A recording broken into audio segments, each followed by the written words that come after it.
Alhamdulillah nyo tanya katro bati kan apa kampung dengko? Tunong Ilet. Tunong Ilet nyo pih na komplek makam dan nyo di sisi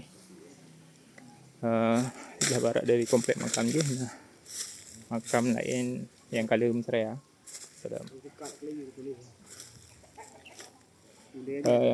Nyo berarti sekitar 2 minggu engkau ikut yang kali Mesraya.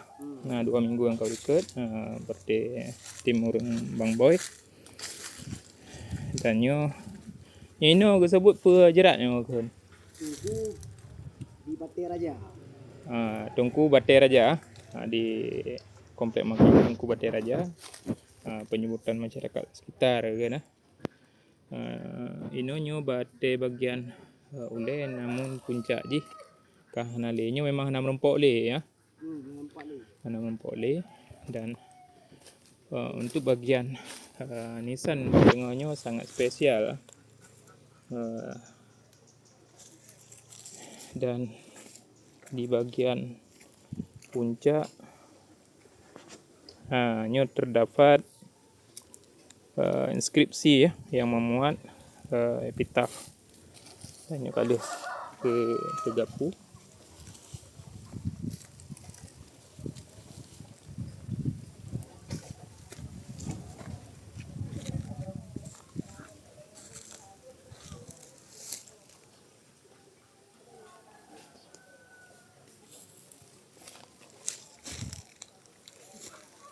Nisan bagian ule dan nyo sekitar buat makam dengan nisan yang lengkap leher makam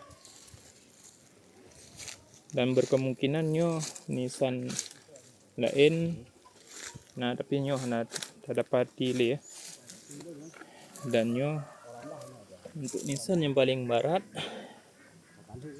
dengan ornamen di bagian samping ya. Nyo kita coba pegelih kembali nisan yang kali terpegapu dan coba kita dokumentasikan kembali.